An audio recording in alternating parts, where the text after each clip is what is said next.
download our free Fox local app where you can stream our newscast and weather updates throughout the weekend.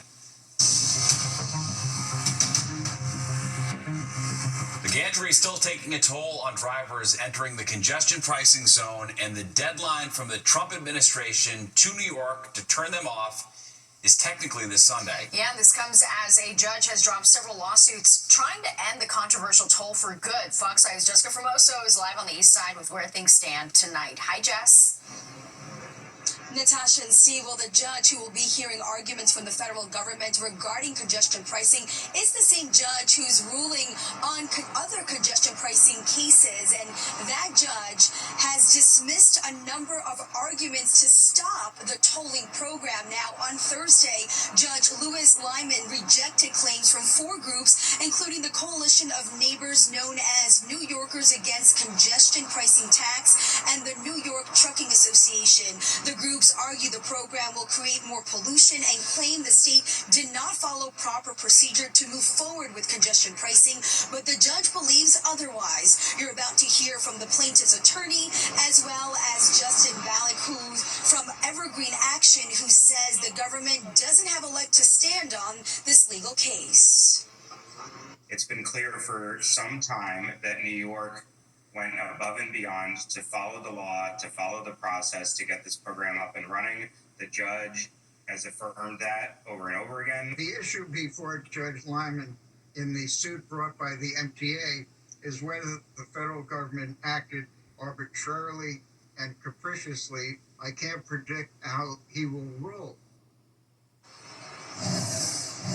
Now, in March, Secretary of Transportation Sean Duffy gave a deadline of this Sunday to stop congestion pricing, but the MTA and Governor Hochul said no, and that's when they sued the federal government. It's unclear how this judge will rule in that case, but what we do know is that Governor Hochul has said and has repeated that these gantries will remain on until a judge orders otherwise. That's the latest we have from the Upper East Side. I'm Jessica Formoso, Fox 5 News. Natasha? All right, Jess, thank you so much. Well, new surveillance video tonight of the person the NYPD says repeatedly stabbed a 21-year-old man on the subway in the Bronx. Happened at around 7 a.m. on a southbound 5 train at East 219th Street in Williamsbridge. Police say the attack was unprovoked. They're still looking for the suspect. This victim is in stable condition. A judge refusing. Renewed push tonight to get panic buttons installed in all bodegas, the demand coming from the United Bodegas of America. All right, after a deadly stabbing at a deli in Inwood earlier this week, Fox 5's Richard Giacobas has the latest. It's becoming an all-too-common occurrence, deadly brawls taking place inside bodegas. Surveillance video from Amir Deli in Inwood this week shows two bodega workers cowering in a corner as a deadly knife fight starts in the deli before spilling out onto the street. Guys, we are begging you to help us. New York City residents are begging you for help. This latest scare has prompted the United Bodegas of America to call for panic buttons to be installed in bodegas across the 5 boroughs. UBA spokesman Fernando Mateo says panic buttons would lead to faster response times from police. We don't need promises. We need the NYPD to do something. You have 2 young men that died in the last 48 hours inside 2 bodegas, one in Manhattan and one in the Bronx. That's unacceptable. The deadly stabbing at this deli on 212th Street in Inwood comes just hours after a 20-year-old man was gunned down inside a store in Williamsbridge. Cops say there was another deadly shooting in the Belmont section of the Bronx a day later. Mateo says 50 of these panic buttons have been installed in some city bodegas, and so far they've made a difference. We've seen results. 50 is a drop in the bucket. But those 50 that have the panic buttons are in critical, needed hotspots of the city. Neither Amir Deli here in Inwood nor the other 2 Bronx bodegas where those deadly shootings took place this week were equipped with panic buttons. Meanwhile, advocates from United Bodegas of America say they want the NYPD to install real-time monitoring to help officers with faster response times and ultimately save a life. In Inwood, Richard Giacobas, Fox 5 News. A vigil was held today to honor the victims of the deadly shooting at Florida State University in Tallahassee. Several thousand students and a faculty filled the plaza at FSU. 2 people were killed, 6 others injured. Doctors saying that they're expected to make a full recovery. The rampage lasted less than 5 minutes before the accused shooter, Phoenix Eichner, was wounded by police. So far, no charges have been filed as investigators look for a motive. Maryland Senator Chris Van Hollen has returned from El Salvador after meeting with Kilmar Abrego Garcia, who was mistakenly deported by the Trump administration. The senator says Abrego Garcia told him he was moved from the notorious Salvadorian prison known as CCOT and is now in a detention center. He also told the senator that while at CCOT, he shared a cell with 25 other prisoners and feared for his life. The senator says Garcia's detention is a threat to all Americans' constitutional rights. Trump administration is asserting a right to stash away residents of this country in foreign prisons without the semblance of due process that is the foundation of our constitutional order. Trump administration continues to insist Garcia is a gang member and said again today that he will not be returning to the U.S. despite repeated court orders to do so. Well, a popular app living up to the definition of its name according to a new lawsuit. Why the New Jersey Attorney General says Discord isn't doing enough to protect kids on the platform. Making sure everyone can have the ultimate fan experience, the tech teams, including the Nets, are using to make games more inclusive. The 10 o'clock news. Disgraced movie mogul Harvey Weinstein has been moved from Rikers Island to Bellevue Hospital. His lawyers tell Fox 5 that he's being treated for a tongue infection. He's going to stay at Bellevue at least until Thursday. Weinstein is being retried on sexual assault charges after New York's Court of Appeals threw out his 2020 conviction last year. Jury selection is set to resume on Monday. And jury deliberations will resume on Monday as well in the bribery trial of Nadine Menendez. She, of course, is the wife of disgraced former New Jersey Senator Bob Menendez. Prosecutors say she was a critical participant in selling the senator's influence to the government of Egypt. Her lawyers say there's not enough evidence to convict the 58-year-old. Last year, her husband was found guilty of bribery in June. He is due to report to prison to begin an 11-year sentence. Well, Discord, it started as an app for gamers to communicate with each other, and it's quickly become popular among kids and teens. It's so much so that New Jersey has become the first state in the country to sue the platform, claiming lax safety controls are leaving kids vulnerable. Fox 5's Teresa Briello has more. It's supposed to be a chat app for gamers, a way to easily communicate mid-play. But according to New Jersey's Attorney General, Discord isn't child's play.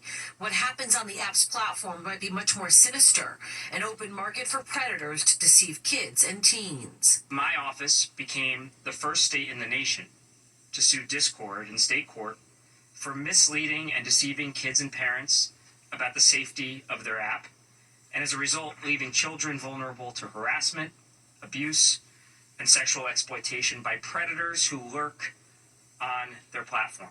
The suit alleges Discord violated the New Jersey Consumer Fraud Act by selling you, the parent, by way of your child, a bill of goods, promising protections and the enforcement of its safety policies, including its minimum age requirement, when in reality it wasn't delivering. Discord allows users to receive private direct messages from quote-unquote friends and anyone with whom they share a server. And just to be clear, some servers have over 1 million people. There's very little to prevent kids from connecting with and receiving message from complete strangers on their platform. It's how the AG claims sexual predators are getting to your kids. What's more, Discord claims to prohibit children under the age of 13 on its platform, but it barely enforces its own rule. All a child has to do to access the app is just say they're 13. But cybersecurity expert Robert Siciliano hears these concerns but believes a social media company can only do so much. The parents must take action. It boils down to a parenting problem, parents not doing their jobs, effectively believing that technology companies are supposed to be parenting their own children. In a widely reported statement, Discord said, given our engagement with the Attorney General's office, we are surprised by the announcement that New Jersey has filed action against Discord. It goes on to say that they will dispute these claims and defend themselves in court. In Montclair, New Jersey, Teresa Priolo, Fox 5 News. Catholics and Orthodox Christians coming together on this Good Friday for the Way of the Cross procession over the Brooklyn Bridge. Organizers say it's an expression of unity as both groups share the same days for Holy Week this year. Crowds gathered this morning at the Cathedral Basilica of St. James in Brooklyn. The procession then made its way across the bridge and ended at the St. Nicholas Greek Orthodox Church and National Shrine at the World Trade Center. And just in time for Easter, an East Village church that burned to the ground 4.5 years ago is set to reopen. The Middle Collegiate Church on 2nd Avenue between East 6th and 7th Streets has been rebuilt, something the Reverend Jackie Lewis calls proof of resurrection. In December 2020, a 6-alarm fire destroyed the church's sanctuary. The new sanctuary has been created in the building next door. Come back into a sanctuary. I'm going to use a Hebrew word, a mishkan, a tabernacle. And this time is like making a way out of no way. Service on Easter Sunday will be at 11:45 a.m. and 3 p.m. Yankees second baseman Jazz Chisholm's been fined and suspended for a game after being ejected for arguing a third strike call last night. He was also cited for posting profanity-laced tweet on X questioning the ump's impartiality. Chisholm admitted he was wrong to lose his cool, but didn't feel he should have been tossed. He played tonight while he appeals that ruling. All right, now to a game changer for visually impaired sports fans. All right, it all has to do with the tech to help them follow the action. And as Fox 5's Jennifer Williams shows us, the device is already in use at Nets games. Nets made a 3-pointer. Wow. Visually impaired fans are getting the ultimate assist thanks to groundbreaking technology which recently debuted at Barclays Center. Now the Nets have it. If you can feel, you see how the ball's moving right at center court. And now it's moving to the right. Moving to the right, to the right, to the right, to the right, to the right, to the right. And shot missed. As fans can now follow the action with their fingertips. As somebody who's blind, is really unlike any other type of sport event I've ever been to. So grab your hand real quick and you can feel. This is the center court. The one-court tablet makes the game more accessible by translating live action. What we're able to do with our tactile broadcast is essentially take the position of the ball and convey it through haptics and vibrations so you can feel where everything is happening in real time. It's incredible. The atmosphere is amazing. And this device is a reassurance of what's happening. And with just the touch of a button, we still have 6 minutes and change to go. Users can find out what's happening as quickly and as often as they like. This is the haptic. Feel that. It's stopped because there is a foul. So let me take it.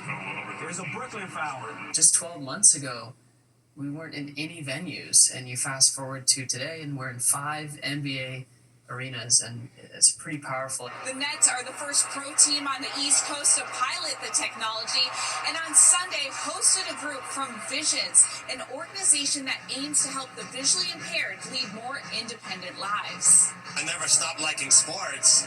Yes, I miss the visuals of it, but at least with one court, it kind of gives a lot of that back to me. Well, obviously, nothing's going to replace the visual aspect, but this comes very close. Flawless, amazing. In Brooklyn, Jennifer Williams, Fox 5 News. Wow, that's amazing. Yeah, it is amazing. Yep. Keeps you right in the game. Yeah. All right, well, if you're looking for some fitness motivation as we head into the weekend. It doesn't get much better than this. When you have a strong core, it takes care of every other exercise and whatever. Get ready to meet the 100-year-old woman in Suffolk County sharing her secrets.